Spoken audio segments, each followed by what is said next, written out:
What's up, you guys? Sean Ross Sapp. It is June 5th, 2020. We are here to talk SmackDown, among other things. A reminder, Fightful.com has your pro wrestling, MMA, boxing coverage. Saturday night, UFC 250. You are going to watch a massacre. Amanda Nunes will destroy Felicia Spencer. We'll be here during the main event to talk about it. We'll have great live coverage.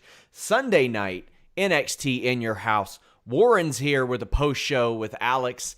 I am here with the post-show conference call, whatever the gimmick may be. Then we start it all over on Monday. But hey, you may be like, oh, well, what else do you all have? You got anything else on that website? Yeah, I got a Sting interview. The good Sting. NWO Sting. How about that one? Hot dog. I got a Zicky Dice interview. Have you ever said, well, that Zicky Dice is awful charismatic. Why isn't he in WWE? Well, he tells you why. Because he went to a tryout, blew their doors off, went and talked to Triple H, and almost got kicked out of the building for it. Hear that story in my Zicky Dice interview. And, of course, you got a bunch of great podcasts from Jeremy Lambert and Joe Hulbert. You got the Listing Your Boy yesterday. Yeah, lots of good news in there as well. And I've got backstage news. I'm just slapping you all in the face with news all week. Just remember, if you're watching live on youtube.com/Fightful, donate a super chat. Any amount gets your question or statement read on the air. It will be read as it approaches the segment.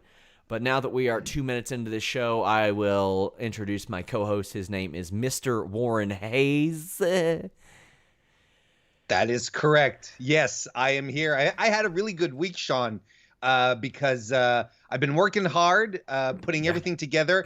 Very confident that I'm going to get the S tier on Sunday from the Happy House Academy in Animal Crossing. Fingers crossed. Everything's coordinated, looking good. Got some good high-priced items.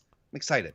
Well, Evan Wright says, I'm here for my Venus update. Now, hey, I respect you guys for hitting me with the super chat there, but by all means, for all your Venus updates, Mr. Warren Hayes has a fantastic stream every Thursday, and I encourage you guys to donate super chats to him as well, which, hey, I saw it last night. I saw it popping off in there. I saw Warren making it rain with the super chats. Damn, we're so proud. Patolron6 says, we need David Starr's mom on here. My God, did you see that? I have the gist of it, yes. Mm-hmm. Well, hopefully that's the only gist of it anybody gets, if you know what I'm saying. But you all can check out. Actually, I think we shared it. I think I'm dating David Starr's mom now, which is incredibly complicated because I posted a picture of myself and my wife on Instagram yesterday, and it was just full of David's mom is not going to be happy comments. Like that's all it was. Oh, man. Damn. Yes, I did lose at Quizzlemania. It was an honor being the Emperor Dong Lord there for so long. Rob Wilkins says, if you can dodge a wrench, you can dodge a ball. What am I mean, I know the quote. I know the quote there. But who's the wrench and who's the ball? Yeah, who's the wrench and who's the ball? Throwback 27 says, Warren says he's working hard to be the Dong Lord. I mean, hey, to be fair, Warren has a few Dong-related sponsors as well. Like, he's not a rookie to that Dong-slinging game. This is a wrestling show. What are we doing? I don't know. What are we talking about? I mean, and to be clear, Dong Lord? No, absolutely not. A Dong Surf. Maybe at the very best. Oh, Jesus. I mean, there are more shenanigans on this show, obviously. We don't have to cram 2 reviews into one show. But there is plenty to talk about tonight. It was a pretty momentous episode of SmackDown. Now, I encourage you guys, leave a thumbs up, subscribe. If you all don't want to donate super chats or subscribe to our fantastic Fightful Select service, leave us a nice review on iTunes. That stuff really helps. So a big thank you to that. But there was quite a bit of stuff that happened on this show. And then there was some insignificant stuff too. But overall, what did you think of this episode of SmackDown? I'm very thankful for the second hour. Yeah. That's my thought for my overall general comment. I thought the first hour was drag.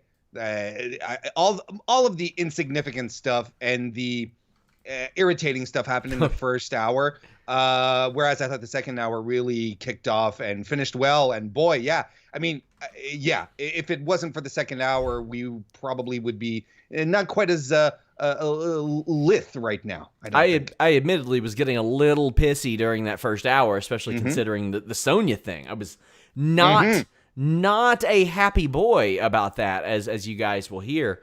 But let's go ahead and talk about the opening segment. Commentary says that Elias has a torn pectoral and could miss months of action. I don't know if this is real. I'll find out.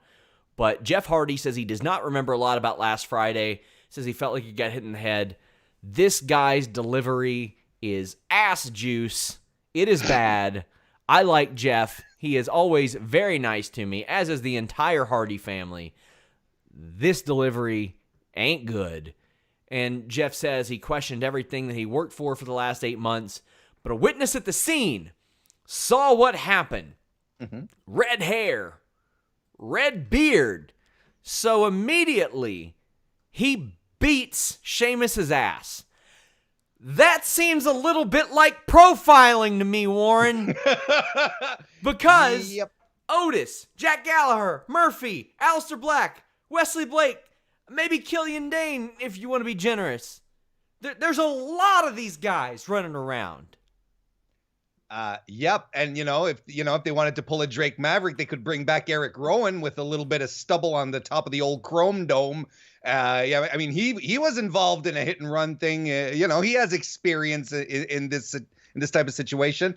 What I want to say here is, who was the second witness? Because Braun Strowman, who was there last week and who saw the event, could only see a man dressed in black. Who is this second witness? Where were they positioned? We're missing out on some great details here, because this could say a lot to the character of our Universal Champion right now. If one other witness is able to identify hair color while the other is like, we're dressed in black. I don't know. It smells fishy to me. Yeah, man. So Sheamus interrupts Jeff Hardy and says he never takes responsibility for anything, and that he calls Hardy fans enablers and says that Hardy isn't a man, he's a junkie. Did you ever watch the John Tenta promo, the Earthquake promo when he became John Tenta? Way back when, yeah. He goes, I'm not a shark. I'm not an avalanche. I'm a man. God, I miss John Tenta. God, I miss that guy. And that's what this reminded me of when he goes, you're not a man, you're a junkie. And I'm like, well, you know what he isn't? He's not a shark, and he's not an avalanche, so you better not say that either. Sheamus says that Hardy's family is used to it. He ends up attacking Hardy and throwing him into the plexiglass, Warren. Yeah. How'd you feel? It didn't look quite painful, did it? It's really thin. You really wonder what the use of the plexiglass is. What is the plexiglass protecting really? And then when they start throwing people into it, it's like, look, it's just flimsy. Little on the nose, right? It's a lot on the nose. And not to go back on what we discussed last week after the angle, but I don't want Jeff Hardy's legacy to be, here's the guy who did all these drugs and was addicted to all these painkillers and still managed to wrestle. I don't want it to be that. He doesn't deserve that. Jeff Hardy is a bona fide legend in the business, and not legend in the WWE definition of legend, or a true to form legend in wrestling. And it's funny how WWE treats their, and it feels weird to say this about Jeff Hardy, they're old timers. Where on one hand you have Rey Mysterio, who for the past 18 months has been saying, oh, well, my time's coming up. I'm about ready to call it quits. Instead of just like leaning into the fact that he's still here and he can still go.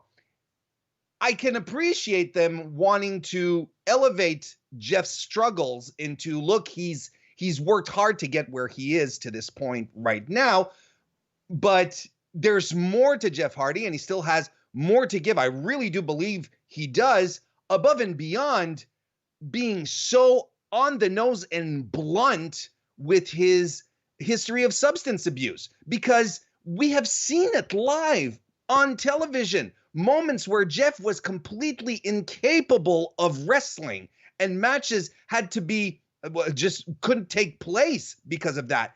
It's not fun. It breaks my heart. I want to see Jeff Hardy be put in a position where he can, where he's treated as the legend that he really is, not some guy that you feel that he's scrounging and can collapse at any given moment. We want to have faith in him, and it's a little too much on the nose. It's juvenile. It's as we've said, locker room. It's 17 stupid. years we've seen Jeff Hardy like this. How are we to be convinced that, all due respect to Jeff Hardy, and I respect his battles, I respect his desire to overcome them, but he got fired in 2003 for this. Mm-hmm. He had his latest situation unfold last year, as he mentioned 8 months ago. That isn't... This was a storyline with CM Punk right smack dab in the middle, Warren. So I know a lot of people are, like, they're saying, oh, well, Warren, why are you so upset? Why the hell wouldn't he be? Because there's no indication that this has really reached its end, and that the art of this will reflect some lesson learned. And maybe just to cap this off, the last thing I want to point out here, and I don't want the Jeff Hardy situation to become a Dark Side of the Ring topic in 5 years. You know what I mean? Yes.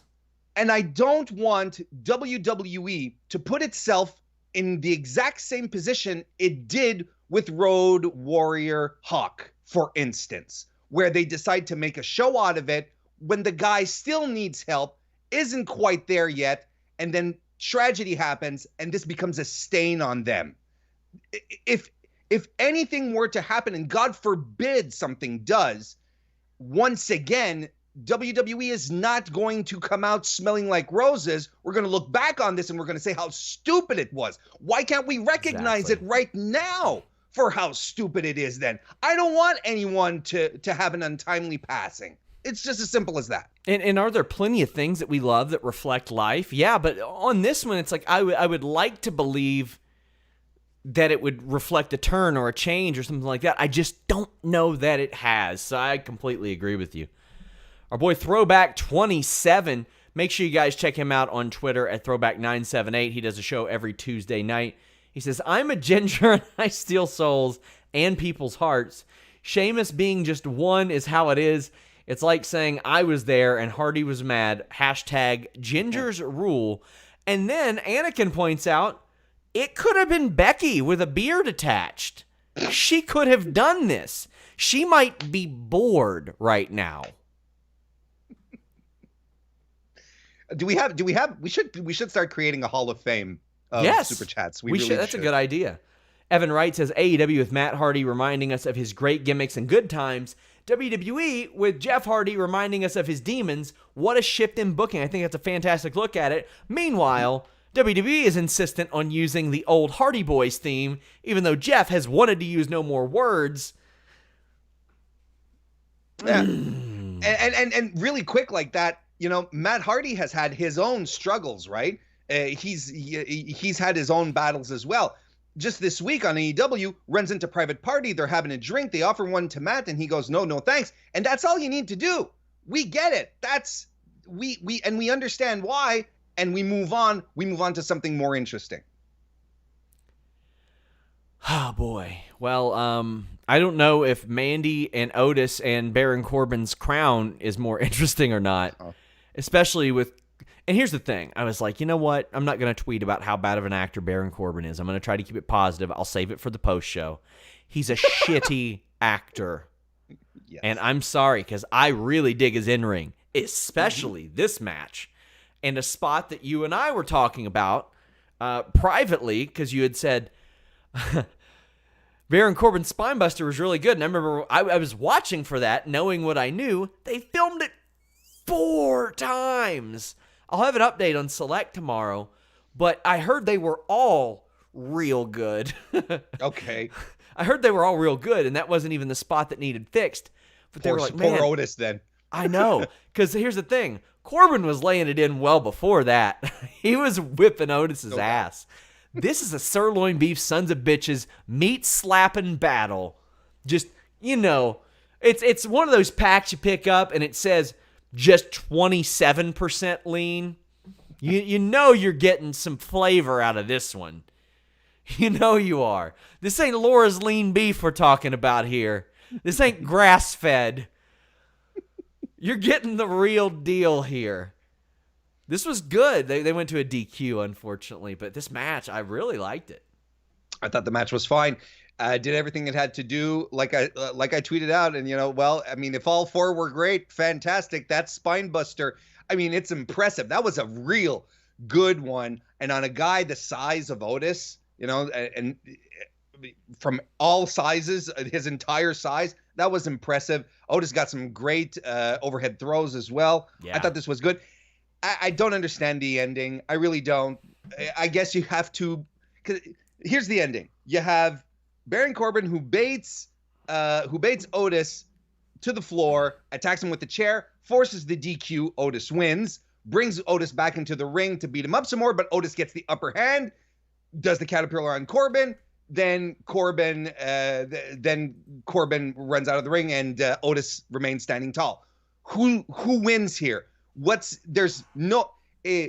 did we need the DQ if you're not even going to protect Baron Corbin? Because the idea of Corbin getting the DQ is just to protect him, because you got to protect your top heel, Sean, right? You have to protect the top heel. I don't know. I don't know why the whole extraneous post-match stuff happened when Otis is going to stand tall anyway. And this is a thing that has been relayed to Vince McMahon in the past, because on Arn Anderson and Jim Ross's podcasts, they rail against this type of booking. As in, what's the point? Mm-hmm. And it's a point that I will reiterate. Win him in the ring, lose him in the ring. I had somebody say, how can they have Brian Cage lose to Jon Moxley and still look good? And I'm like, have him lose to Jon Moxley, one of the most protected wrestlers in the world. Shit happens. You win some, you lose some. Just look at what happened at Double or Nothing with Brody Lee. Brody Lee lost, but by God, what a match. And Brody Lee doesn't look like a schlump in any way, shape, or form. I would argue that his performance in there overcame some of the bad booking that had come along the way. Absolutely. Oh, man. Super chats are rolling in. Reminder, guys, donate them. We will read your question or statement on the air, and we will get to them as that segment happens. Oh, boy. The pranks. We saw some pranks, and it could have been a lot worse because Miz and Morrison are ridiculous. But they are spying on Braun Strowman. They have the old school, surveillance van. And I think they had Braun's protein shake explode all over him or something like that. Mm-hmm. And when he added water, yeah. Later on, Miz and Morrison accidentally slimed Kayla Braxton instead of Braun Strowman. Mm-hmm. I don't know. It happened without a lot of warning, a little premature. And if you're trying to keep your slime, your explosion from happening a little prematurely,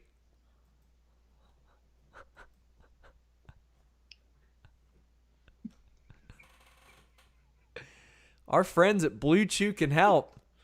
BlueChew.com brings you the first chewable with the same FDA-approved active ingredients as Viagra and Cialis, so you know they work. And if somebody is surveilling you from a van, they're going to know they work too.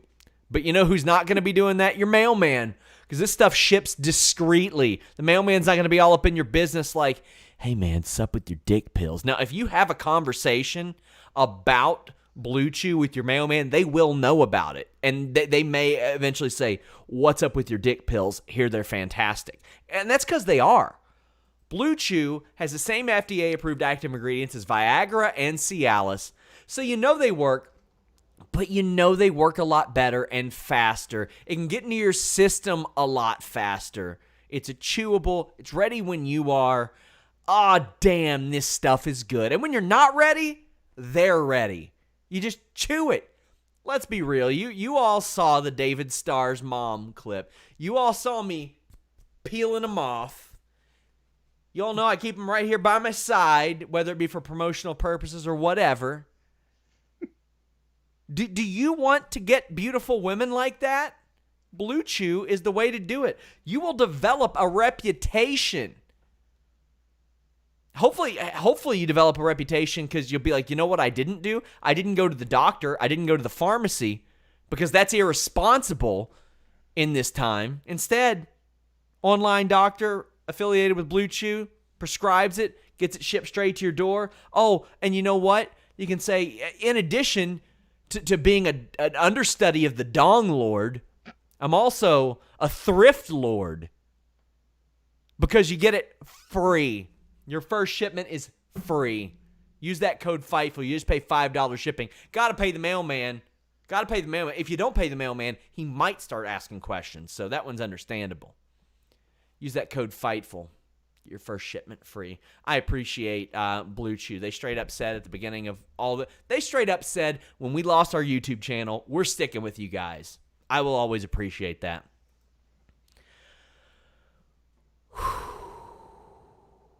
Anakin JMT says, is this the first Blue Chew ad Sean cracked himself up at? No. Let me just say, I'm fucking hilarious, guys. I'm fucking hilarious. I crack myself up all the time. Usually, I say these things only to make myself laugh. I can't count on a laugh from Warren. I can't do it. I got to rely on myself here. Ben Bevington says, Kayla should have turned Miz and Morrison in. Well, she didn't. She said, you bastard. That's a Vince line right there. You know it is. Oh, yeah, absolutely. What did you think about well, Sing Vampire says, not going to lie, SRS delivery on the Blue Chew ads is top notch. Hey, that's what I do. Me and Warren are two of the greatest ad pitchmen in the game. Like, come on.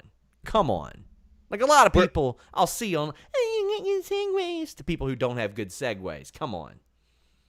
Two of the best. What'd you think about all this? Later on, for some reason, Miz and Morrison bash in Braun's windshield. That's amateur vandalism. I was going to say that's junior level. That's I'm 13 years old and I'm angry kind of thing. State insurance liability that most of you all have. Yeah. Some people don't know this, but if you have liability, most states mandates that covers a broken windshield being repaired because it's flat out unsafe. And quite frankly, you drive down the road, a pebble hits it, it cracks, whatever. You got to do the body damage, Warren. Yeah, exactly. So, which, you know, I guess maybe because of Braun's reaction, maybe he doesn't have insurance on it, and maybe Miz and Morrison knew it because the way that Braun reacted is like, how am I going to drive home? You know, it's just like it's just a little damage. There's nothing to it. Do you want to talk about the van before we give our final thoughts on all of this? Or? Oh, we've got plenty of thoughts to have. Anakin JMT says, the real question is which is the better line of the week? Damn you, Seth Rollins! Yeah. Or those bastards! I'm going to say damn you, Seth Rollins, because the greatest headline writer in the game, Jeremy Lambert, was able to write a story that says, Rey Mysterio damns Seth Rollins on WWE Monday Night Raw. What do you think, Warren? Oh, yeah, I completely agree. And if only because of the delivery, I think that's what puts it over Kayla's efforts tonight. Dominic is on a whole other plane. The Line Drive says, one critique of Miz and Morrison, Miz needs to work on his backswing. That he does. I can see that. I had somebody really put over Miz to me today because I had a conversation with somebody about the thing that Leo Rush posted about his reference to having heat, and one person said, yeah, there's not really like bullying in the locker room today per se, but there damn sure was when Miz was around, and I respect him for not quitting. I thought that was very cool. A lot of positivity in the DMs lately, and I really like that. Because a couple months ago, when the COVID thing started, I reached out to almost all of my WWE contacts, and I said, I want to write something very positive. Tell me somebody or some people who have been working really, really hard to get better and maybe haven't been recognized. And quite frankly, I didn't get enough responses to run a story. Like I actively sought one out. I actually got more negative responses than positive, and that's changed a little bit over the last few months.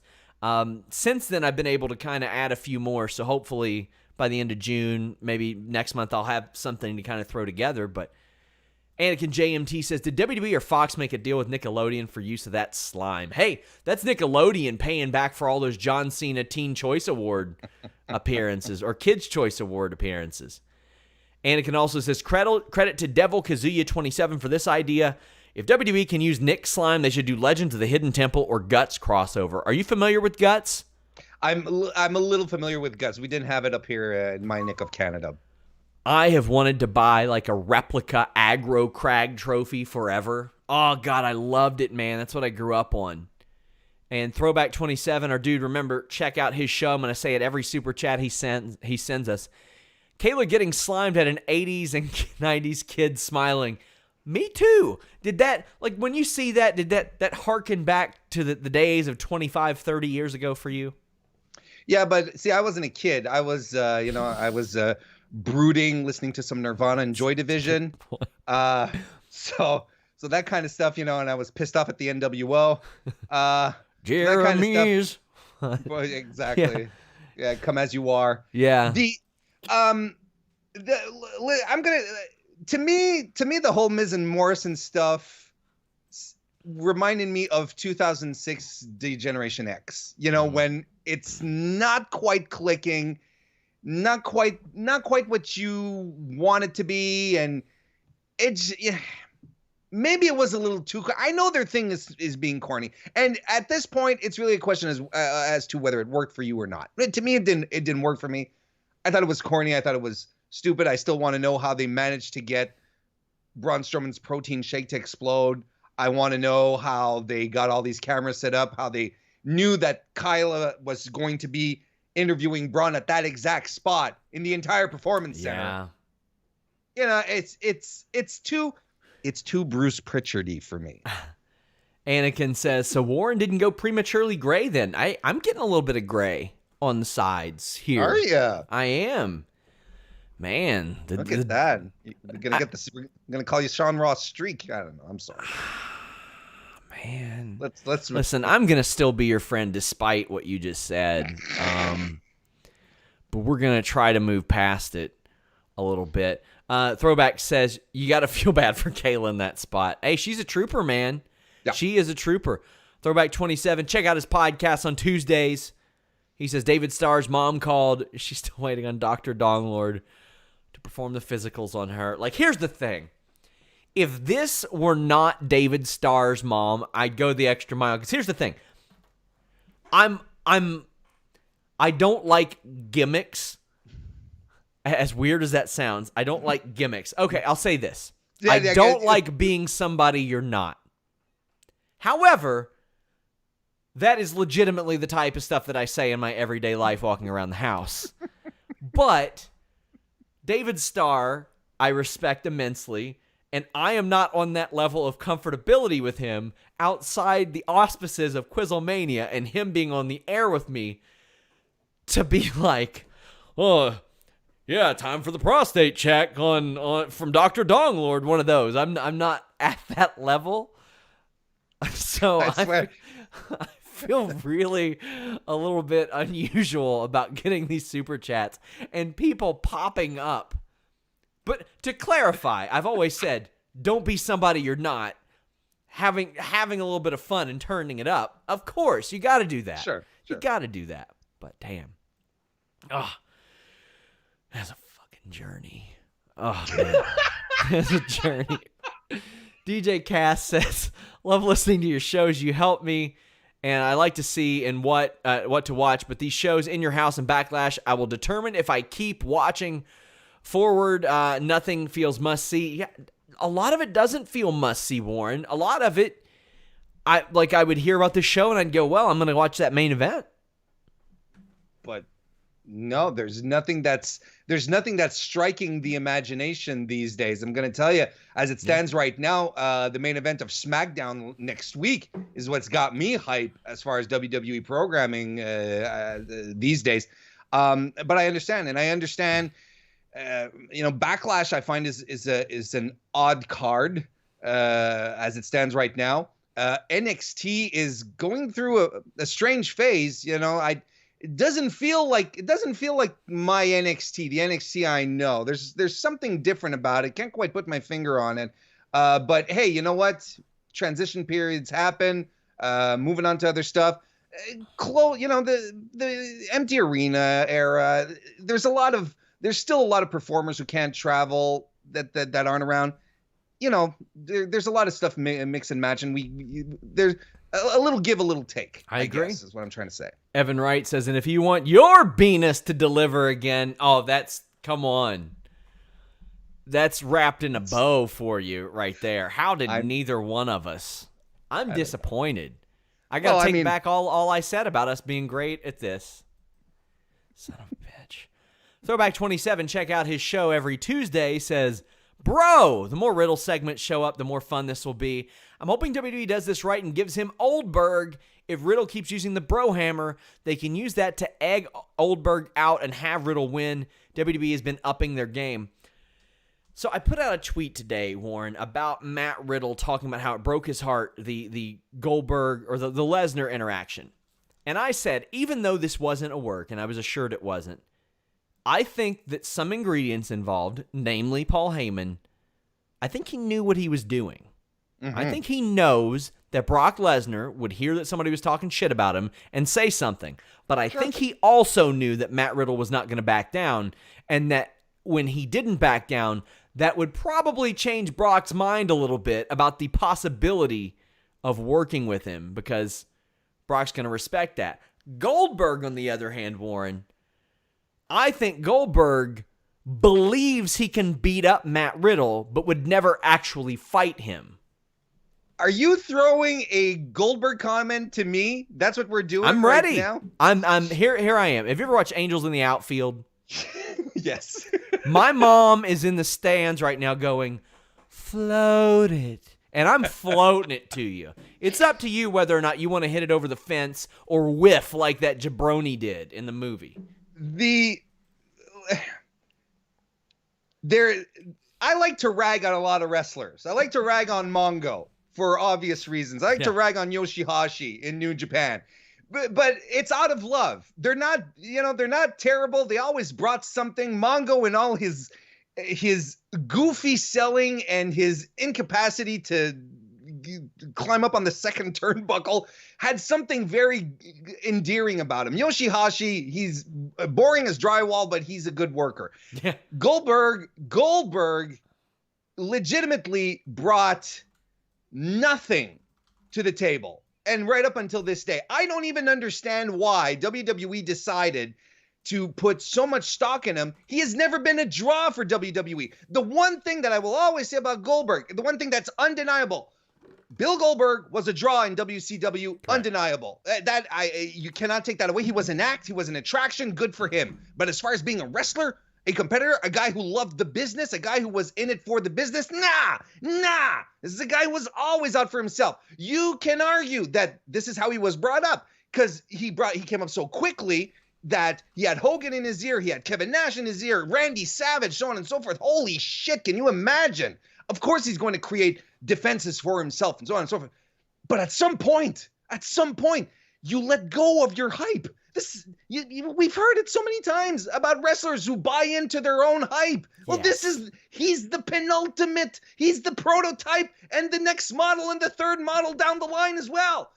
Bill Goldberg should do the right thing. The right thing is for him to come into a WWE ring, put Matt Riddle over, and say, sayonara, I have accomplished everything I can give to this business, instead of losing to established stars. And that has been the cancer of his career, that he has never, ever been in a position where he would create new stars, especially in a moment of his career where he is not wrestling anymore, where his name could just do it.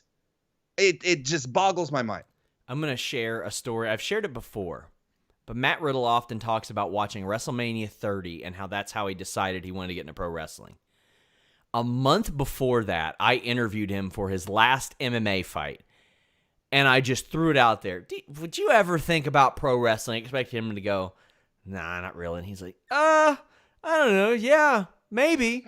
I think that would be kind of cool. And the next month he watches WrestleMania and he's like, all aboard. Isn't it amazing how a guy who decided then that he was watching WrestleMania 30, I'm going to wrestle, gets it so much better than a guy who has been around for 23 years? It's amazing. It's freaking amazing. Anakin says, wow, an Oldberg rant for Warren, not triggered by DGMC. Well, listen, here's the thing. I know what an isolated video with epic triggered rant does for us. Gets us a couple hundred subscriptions. Just how it works. So I'm going to facilitate that. I'm going to make it happen. Well, we got to make this review keep happening. Yeah. We got to actually, we haven't had trouble filling it out with our ranting lately. Liam Moore said, Riddle should take the Legend Killer gimmick, retire Lesnar and Goldberg. About time Goldberg did the job to get someone over. New star instantly. Warren, I do think he should retire Goldberg. I think Lesnar's going to be around for quite a while. I don't think sorry. Go ahead. I'm with you. I don't think he's going to retire anytime soon. I would have Riddle beat them both. Mm-hmm. How about you? Yeah, I agree. And this is the test, right? This is the test as to whether, to me, Matt Riddle finally making it up to one of the two main brands is going to be the ultimate test as to whether WWE wants to create a bona fide superstar that will be able to transcend the brand, or if WWE, or if it's truly a situation now where no one is bigger than the company, no one is bigger than WWE. This is where we're going to see it. Making Matt Riddle at this point is academic. We know what he wants, and the audience wants it. So we just have to wait and see at this point. Man, I'm completely in agreement with you. Lacey Evans attacks Sonya Deville before their match.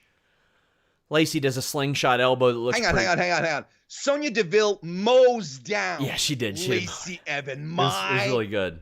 God. She is such an undeniable star, is Sonya Deville. It's crazy. So Sonya ends up sliding into the ref's knee, which causes a stop to the match. If anybody wondered, it is a work. They taped this like almost 2 weeks ago. It's a complete work. And it was to get heat on Sonya for attacking Lacey right there. But the thing is, they didn't go to the heat spot until a picture-in-picture later on. And when somebody told me it was for the heat, I'm like, you all control the fucking heat. You all decide who cheers what. Oh, goddamn. Lacey does a nice marrow salt, as I call it, because that's what Mark Marrow used to do. And Sonya did this amazing whiplash that Michael Cole put over big time. Mm-hmm. And I'm sitting here thinking, all right, here we go. Sonya on her way to the top until we get some doubly bad booking, Warren. Because, Mandy has moved on. Sonya has moved on. But no, Mandy hasn't moved on. Because she distracts Sonya. So now Sonya is dumb for being distracted. She loses to Lacey. And now we got to continue a feud that Sonya has already dominated. What the fuck? This is a very unfortunate turn in what was something that was very stellar. I thought that they were going to lean into Lacey Evans and Sonya just crush her. And this is nothing against Lacey. Just at this point, at the way things are booking, what is the advantage of having Lacey Evans go over here? There is no advantage. Let's go back to even a couple of weeks ago when Sonya tried to distract Mandy. Right? You remember that when she came out at the top and she was talking crap? Mandy kept wrestling. I put her over on this show and I said, look, finally a smart baby face. She's not releasing the move and letting herself open for a roll-up. Mandy appears on screen. Clearly she took the Jinder Mahal masterclass as far as promos go. And she calls out Sonya, who abandons the match. And Mandy just delivers the most milquetoast of trash talk. You're not a fighter. You're a failure. And Sonya loses her mind. And I'm like, no one in their right mind gets angry at what was said here. It's just like, if I were Sonya, the badass that we have been building over the past couple of weeks, Sonya's like, dude, I beat you twice. I am rubber, you are glue kind of thing. But she leaves herself open. This is bad. It's bad because we're going back to Mandy and Sonya, which to all of us was resolved. There was resolution to this. And Sonya was moving on. And we were happy about that. And not only that, but Sonya loses. Yeah. Why are they so scared of putting over someone really, really strong? I don't understand it, Sean. I don't understand the terror that they have in maybe having someone go on a short winning streak of 3 to 4 weeks. They're doing it with Aleister Black, and they're not even mentioning it. They're not even talking about the fact that he's undefeated because, we wouldn't want that to. That's not part of the story. You know why I'm excited to watch UFC 50 on Saturday night? Tell me. Because I am going to watch the greatest women's fighter of all time absolutely fucking destroy somebody who isn't in her league. And I'm going to plop down the probably $230 that UFC charges nowadays in this economy because Amanda Nunes wins. And she wins over and over again. If Amanda Nunes was like, I don't know, 3-4 in her last 7, I don't care about that main event. And if I don't cover it for a living, I ain't watching it. Mandy is doing great with what she's doing with Otis. And she's over because of it. Sonya has everybody saying, star, she's a star. She carries herself like a star. She wrestles like a star. She walks, talks, acts like a star. And in a world where you probably can't hire Tessa Blanchard because reasons, you need somebody that walks, talks, carries himself like a star because this is the same world where Becky Lynch ain't walking through that door. Becky Lynch ain't walking through that door. And let's just say Charlotte Flair decides to go down the Becky Lynch route with Andrade and have little Almas babies. Well, what do you do? Build up some women. Just give yourselves a reason to be comfortable with your women's division. So if anything happens, you're not stuck like at the end of WrestleMania 2 years ago when Becky won the titles and you're like, okay, well, what do? We don't have anyone. Let's have her first program. Let's have it be against newly arrived Lacey Evans, who didn't do anything except parade up and down the aisle. That's all she did. Parades are way more exciting than what she was doing. Yes, that's true. Anakin says the ending to the Sonya match was stupid. If they're going to continue Mandy, Sonya, Lacey should have tried to roll up Sonya, but Sonya kick out and then submit Lacey. No one got over here. I agree. Nobody. No. Mike Lucas said, Sonya, I'm up here. That's what I said. Yeah. It's the Jinder Mahal masterclass of promos that she's obviously been taking on YouTube or something. Yep. Get well soon, Jinder Mahal. I hate that he got hurt again because all I heard was how hard he worked to get back. And to be honest with you, Warren, I'm not a Jinder Mahal fan in the ring, on the mic. As a person, hear a lot of great stuff about him. Creatively, I thought this was his best opportunity at a great creative story. And I'm bummed out for him. You know, I completely 100% in agreement. You know, regardless of what you think of what Jinder Mahal's creative that carried him during the championship, his championship run, regardless of what you think about his talent in the ring, you don't want people injured out of their livelihood. You just don't. And it really sucks because yes, he did work hard to get back, and yes, it was his best opportunity to redeem, wash away the past and move on to something else, change his legacy a little bit. Man, it really sucks. I hope he comes back soon. Evan Morgan, all caps, or Evan Wright says, where has Liv Morgan been? She's been gone since the loss of Charlotte. Not SmackDown related, but good Lord, she could be a star. You all don't have to ask SmackDown related questions here. You can ask anything you want, really. Liv has been on Raw a couple times with the vignettes, but there were no plans. There were no plans. When they give somebody vignettes like that, it has been pretty well proven. They have no plans. They just ordered the vignettes. That's it. Anakin says, my first clue, Mandy and Sonya weren't done with each other when commentary kept talking about the two of them. That's the thing. That's the weird thing. They want you to completely forget about the feud that just happened if they're not feuding with each other. It's so weird, man. So weird. Drew Gulak defeated AJ Styles. This is because AJ and Daniel Bryan have a face-to-face. Alonzo Smith says, am I the only one that thought Styles and Bryan was tonight? Like, I swore they advertised it. A lot of people did, but if you read Fightful.com, Warren, FightfulSelect.com, I reported last week this wasn't going to happen until 2 more weeks. I mean, that was one of the things that somebody told me was, yeah, they went ahead and filmed it, and by the way, supposedly it kicks an insane amount of ass. No big surprise there. That's a Fightful Select exclusive that is like a duh, but I heard it kicked ass. But yeah, I know a lot of people definitely thought it was this week, but next week. Bryan wants to defend the title the way it's supposed to be every week. He wants it to be the workhorse title. And Styles says, that sounds like handouts to me. And I'm like, I see both of their points. I get it. Styles challenges Gulak. Gulak obliges, and we get a good match. He applies a submission, he being Gulak. However, anytime a wrestler breathes, Michael Cole screams, Michinoku driver! Because a Michinoku driver, Warren, is a scoop slam into a seated position, not a scoop slam where the guy falls down, which is a good-looking move, not a Michinoku driver.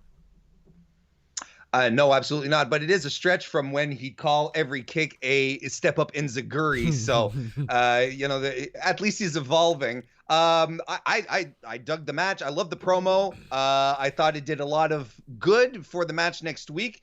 Sold me a ticket once again. Daniel Bryan was fantastic. I love the way that he's leaning into, the fact that he's going to defend it every week. Lots of that going around these days. The weekly challenges, with the TNT title, with the Gargano Open Invitational Challenge, and so on and so forth. I'm okay with it. I like that kind of stuff.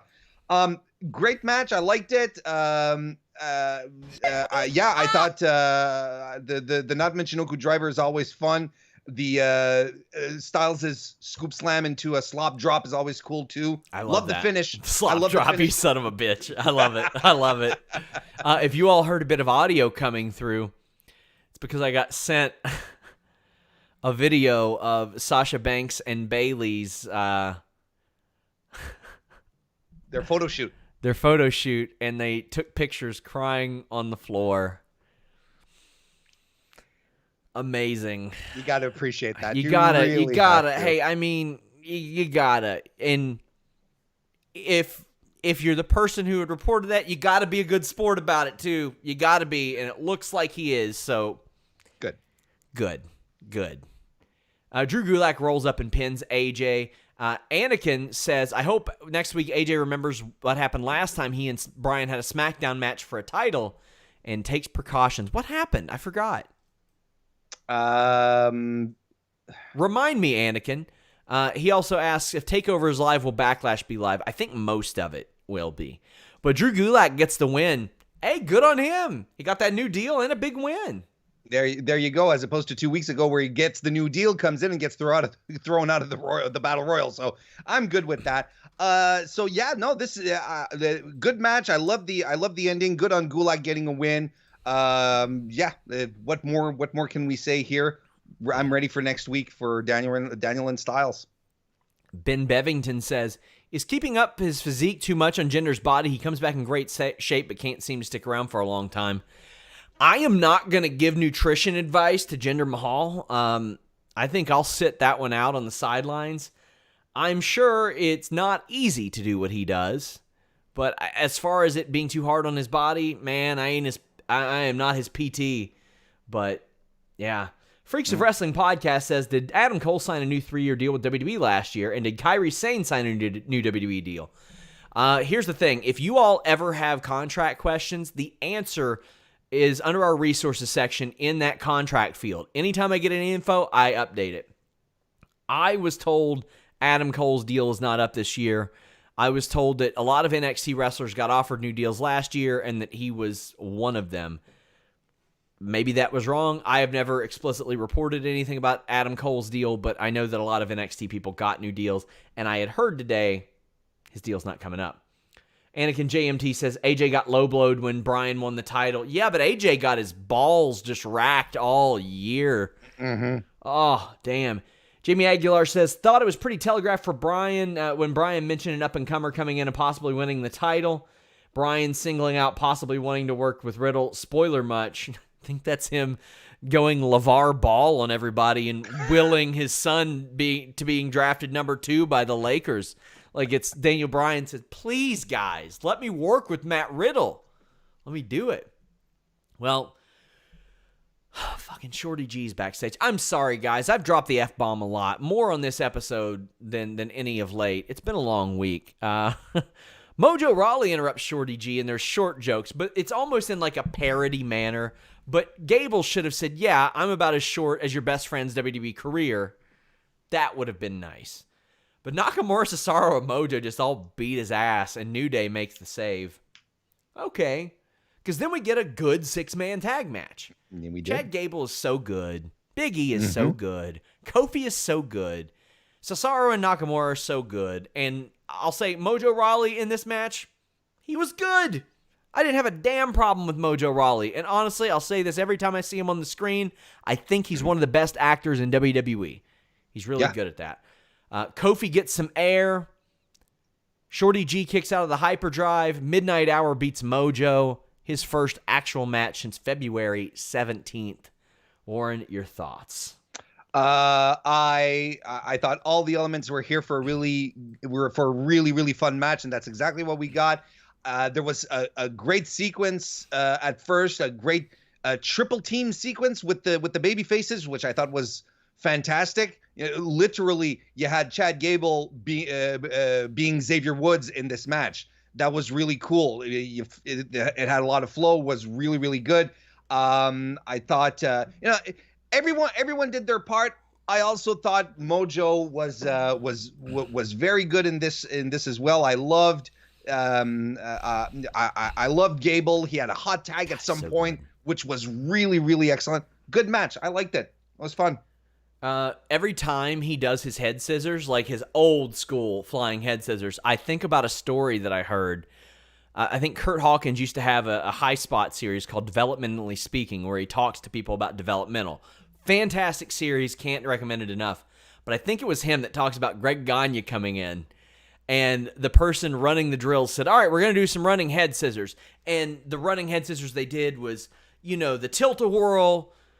And Greg Gagne at like 60 was like, what? This is how you do a flying head scissors? And he does the one that Gable has been doing. And I always think of him, and that's so awesome. I'm glad to see Gable back because he was one of those guys we didn't see in the pandemic era. And Mojo Rawley was one we hadn't been seeing in the pandemic era. Now, but the way that I look at it, I'm looking up and down the roster, it looks like it's just Sammy by choice. Mustafa Ali and Robert Roode, who I don't know if he's in Canada right now. And Bo Dallas was gone long before that. He's been gone since November, but those are the ones that are sitting out. I hope that we still see more of Jey Uso. I don't know where the hell Tucker is. And the Forgotten Sons, well, at least one of them is probably forgotten for a while. We'll see about that. Be surprised if he pops up on the tapings next week.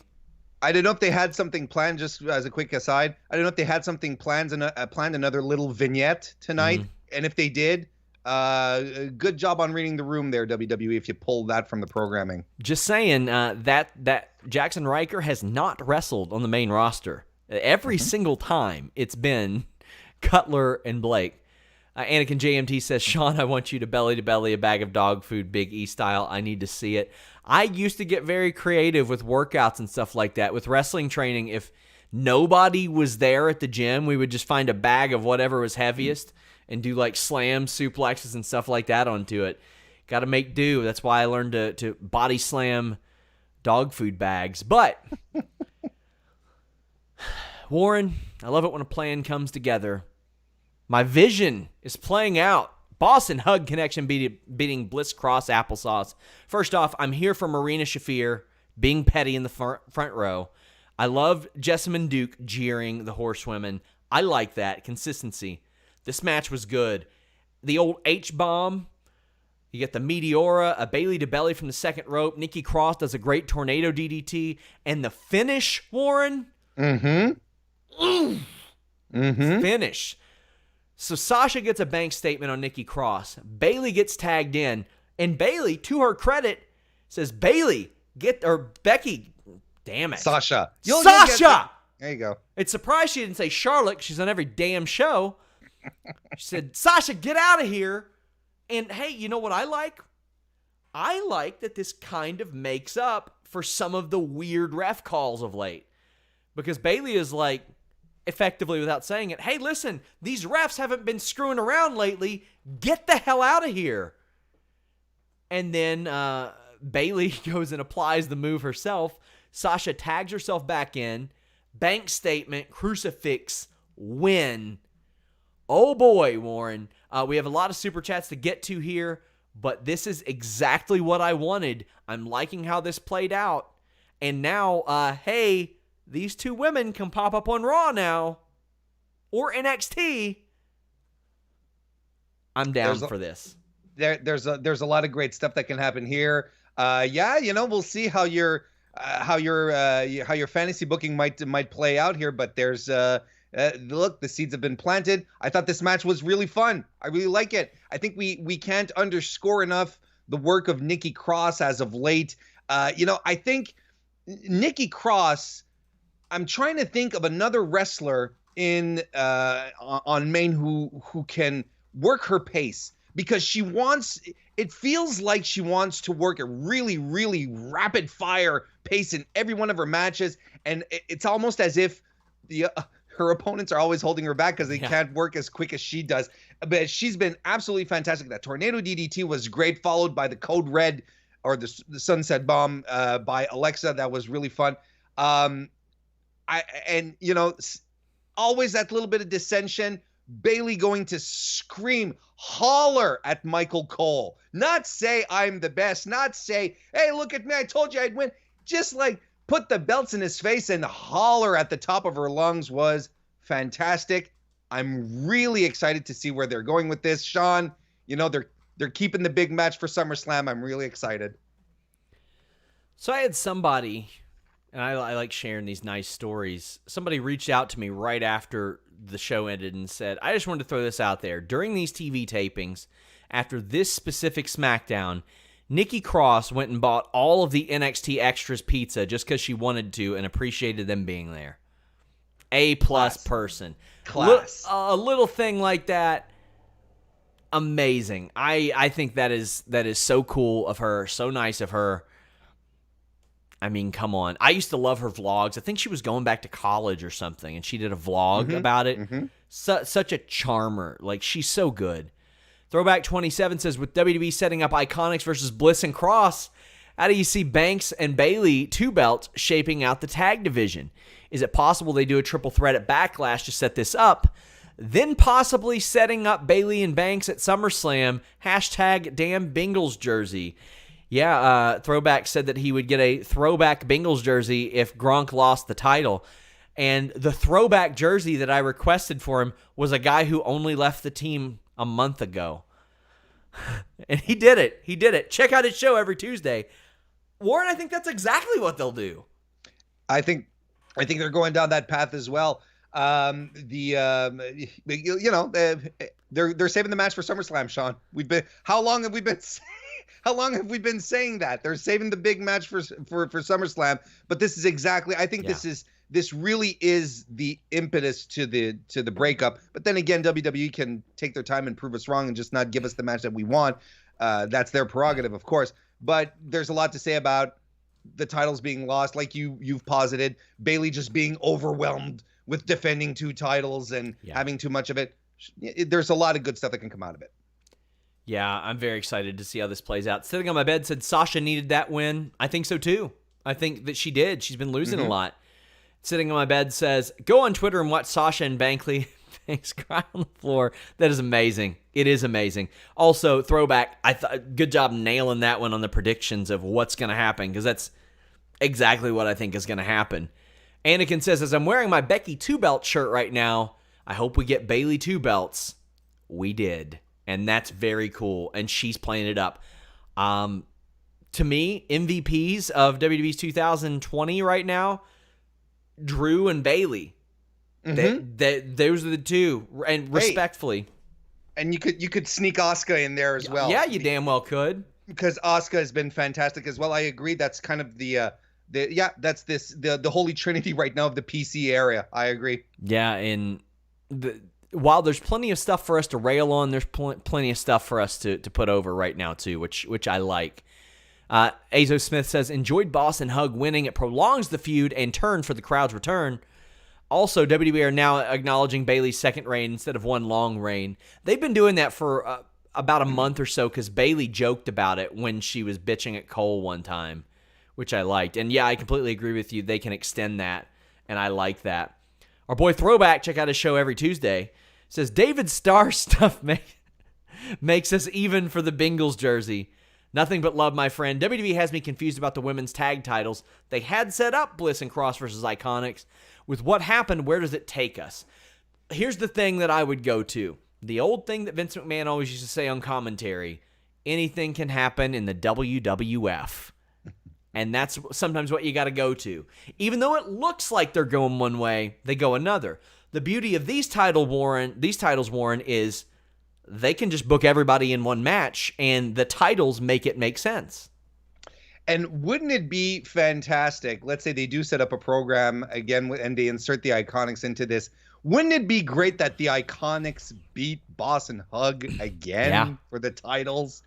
Could you? And that's their claim to fame, that Peyton Royce and Billie Kay always win against Sasha and Bayley. My God. And they can go back to it years from now. That has to be their Jericho, I beat Rock and Austin. We have their number type of thing. It has to be. Throwback says, Warren saying, come as you are is a Blue Chew segment. Oh, Jesus Christ. Well, we did not have trouble filling out an hour. Some of these PC era SmackDowns have been meaty. Meaty. They have. Well, I hope you guys join us on Sunday. Warren and Alex will be here. I will be on the NXT post-show call, as is tradition. Show him some love. But, hey, Warren streams every Thursday. Go over there, show him some love, send him some super chats as well. We got a few more coming in. Throwback says, everyone plug the new shirt that has arrived. Go get the Fightful shirts. Yeah, I don't put over our shop a lot, but we have a very good shop on Fightful. It's shop.fightful.com. Big thanks to Lindsay and Melissa for all the work they do on that, and our great design team. We have the best design team, as you all are starting to see with some of our graphics that are coming out and our shirts. We have Pride shirts. I love the Pride shirts on there. We have an awesome bumper sticker. We have a mug that I do not want you all to buy because I have to personally ship those, and it's a pain in my ass because every time I go to the post office, they look at the box, and they look like it's like a crystal with infinite life into it. But we have a new shirt. I can't say what it might remind you of, but it says, good shirt, pal. There you go. Yep. BMegs19 says, my fake plants died because I didn't pretend water them. Thanks for the $2. Azo Smith says, laughed myself out of my chair when Sasha went up to Michael as soon as she won and said, what time is it? What time is it? I love it. They're fantastic. They're fantastic. And so have you guys. So are you guys. Thank you all so much. Haven't plugged Select much. I got scoops going there all week, almost every day. I got something up there. There will be a change to the Wednesday show. I've talked it over with Warren, but it will actually result in more content. That change is pending, but lots of stuff coming there. Anakin says, do you want me to buy a mug then? Done. I do not want you to buy a mug. I hate those goddamn mugs. Buy the holiday mug. That way I don't have to ship it. Warren, tell the people where they can find you. YouTube.com/Mr. Warren Hayes. Like Sean says, I stream every Thursday evening, 9 Eastern, and I'm having a prediction show tomorrow morning, 11 a.m. for NXT TakeOver in your house. So come check that out. YouTube.com/Mr. Warren Hayes. Warren spends a lot of time on his prediction shows. They are very in-depth. I know that sometimes I isolate like our little 5-minute videos and stuff. If you want a good in-depth review show, check out Warren's review show. It is well worth it. Also, I was on Quizzlemania this week. I was on Matman Radio last week. I was on Cruise Control with Randy. Alex McCarthy this weekend. And I was on the Sheenom's Twitch stream, which is raised over $1,700 for the Minnesota Freedom Fund. Very proud of that. Until next time, guys, we're out.